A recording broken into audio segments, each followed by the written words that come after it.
Vous avez une idée d'action à destination des personnes âgées de plus de 60 ans et vous souhaitez répondre à l'appel à candidature de la CFPPA. Promotion Santé Occitanie et la CFPPA de l'Ariège vous proposent une série de courtes vidéos pour vous aider à monter votre projet. Dans cet épisode, on va réfléchir à la fiche action. Comment est-ce qu'on écrit et construit une fiche action solide? Pour construire votre fiche action, vous pouvez utiliser la méthode du QQOQCP, ce qui est l'acronyme de quoi, qui, où, quand, comment, pourquoi. C'est une méthode qui vous aide à penser à tous les axes d'un projet. D'abord le quoi, mais quel type d'action est-ce qu'on va mettre en place concrètement, qu'est-ce qui va être fait, combien d'ateliers, si ce sont des ateliers, pour quel public, le type, le nombre d'ateliers, le nombre de personnes prévues, etc. Ça va concerner ce qu'on appelle les objectifs spécifiques et opérationnels. On va développer ça un petit peu après. Ensuite, le qui. Quelle coordination pour ce projet? Qui met en œuvre le projet? Qui anime? Qui est le référent? Quelle est la structure porteuse du projet? Où? À quel endroit a lieu l'action? Dans quelle structure? Est-ce que c'est une EHPAD? Est-ce que c'est dans une association? C'est sur quelle commune? Sur quel territoire? Sur quelle agglomération? Etc. Quand? Mais quel est le calendrier prévisionnel de mon action? À quelle fréquence vont avoir lieu mes actions? Quelles sont les étapes de mon projet et quelles sont les échéances? Quels sont les moyens nécessaires et les ressources disponibles? Quels sont les moyens financiers dont j'ai besoin? Est-ce que j'ai d'autres financeurs?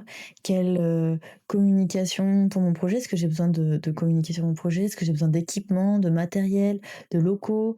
Est-ce que j'ai besoin de moyens humains? Est-ce que j'ai besoin d'un intervenant spécialisé? Est-ce que j'ai besoin d'un partenariat? Voilà, comment est-ce que je vais mettre en place concrètement mon projet? Et puis pourquoi? Pourquoi finalement c'est plutôt la première question qu'on se pose quand on monte un projet.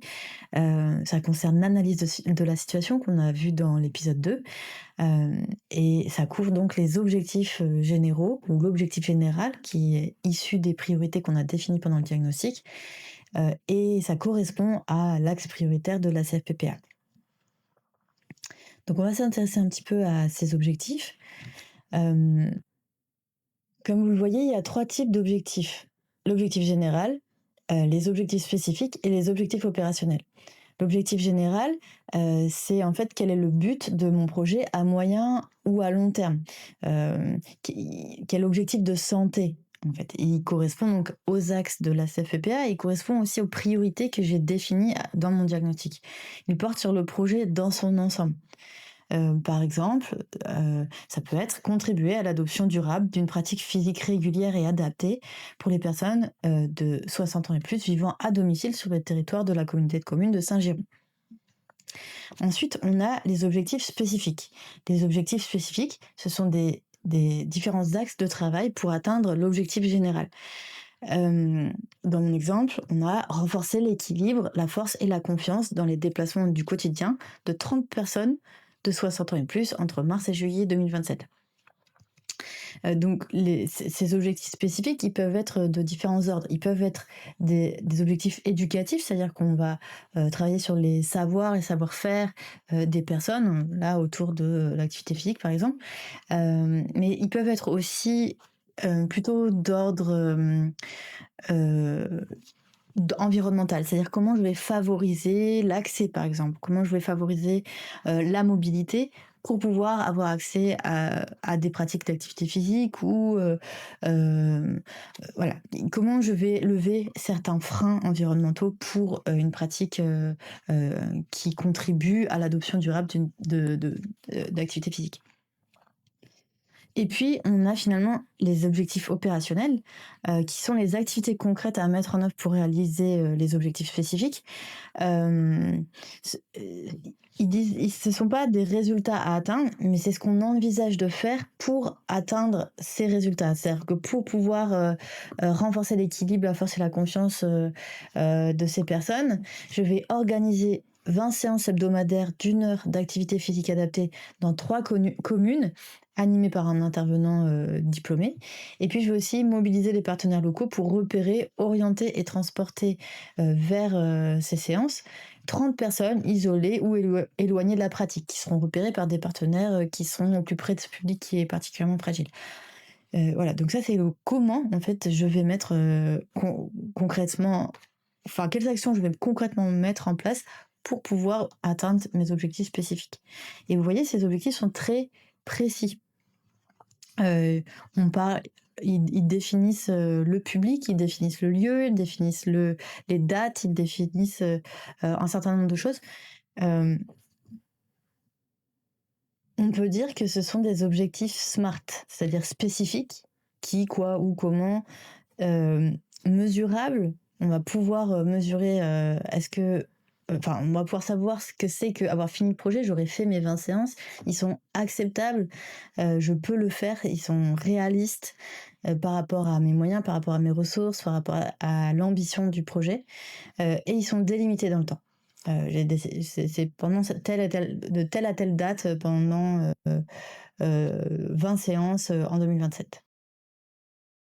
Une fois que j'ai fait tout ça, que j'ai, heu, fait mes différentes, rempli mes différentes questions, enfin répondu à mes différentes questions, qui, quoi, comment, où, et cetera, j'ai plus qu'à remplir ma fiche action. Donc, c'est une fiche synthétique, qui est demandée par la CFEPA et qui peut s'accompagner de plus de détails si vous voulez décrire, plus votre projet. Mais ce qu'on demande dans la fiche action, c'est donc le nom de l'action, à quel axe du programme coordonné ça correspond. Donc ça, vous pouvez regarder dans l'annexe 1 de l'appel à candidature. Vous pouvez jeter un œil aussi à l'épisode 1 dans lequel on en parle un petit peu. Les objectifs qu'on vient de détailler un petit peu ensemble. Quels sont les territoires d'action? Quel est le contexte? Quel est le diagnostic à partir duquel j'ai défini mon action? Donc ça, si vous voulez aller un peu plus loin, vous pouvez retourner sur l'épisode 2. Qui sont les partenaires impliqués sur mon projet et pourquoi faire? Donc ça, pareil, vous pouvez aller voir l'épisode 3 dans lequel on détaille tout ça. Quelles sont les dates de mise en œuvre? Donc, c'est-à-dire quand est-ce que je mets en place mon projet? Sur quelle période? Sur quelle fréquence? Attention, il n'y a pas de rétroactivité dans les projets de la CFPPA, c'est-à-dire qu'on ne va pas financer des projets qui ont déjà eu lieu, mais des projets qui vont avoir lieu sur l'année que couvre l'appel à candidature. On a ensuite le nombre de participants et le public auquel ça s'adresse. Est-ce que ce sont des hommes, des femmes, l'âge des participants, le GIR, donc ça je vous laisse regarder dans l'appel à candidature le détail. La méthodologie et le déroulement, c'est-à-dire là on parle de la planification, comment je vais le mettre en œuvre, quelles sont les étapes, hein, c'est toutes les questions qu'on s'est posées sur le quand. Quels sont les moyens nécessaires et les ressources? Quelle évaluation je vais faire de mon projet, comment j'ai préparé mon évaluation pour mon projet. Donc ça, on en reparlera à l'épisode 6. Qui pilote ce projet? Qui porte ce projet? Quels sont les coûts pour cette action? Donc ça, on va regarder ça dans l'épisode prochain. Voilà, quels sont les coûts et qui finance cette action? Et puis, est-ce qu'il existe des propositions de solutions concrètes de pérennisation? On a fait un petit peu le tour de la fiche action. N'hésitez pas à nous demander de l'aide si vous avez besoin d'un accompagnement pour construire votre projet ou écrire la fiche action. Vous pouvez aussi consulter les guides méthodologiques qui sont en annexe de l'appel à candidature. Et puis, si vous êtes prêts, on peut passer à l'épisode 5, construire son budget prévisionnel sans paniquer.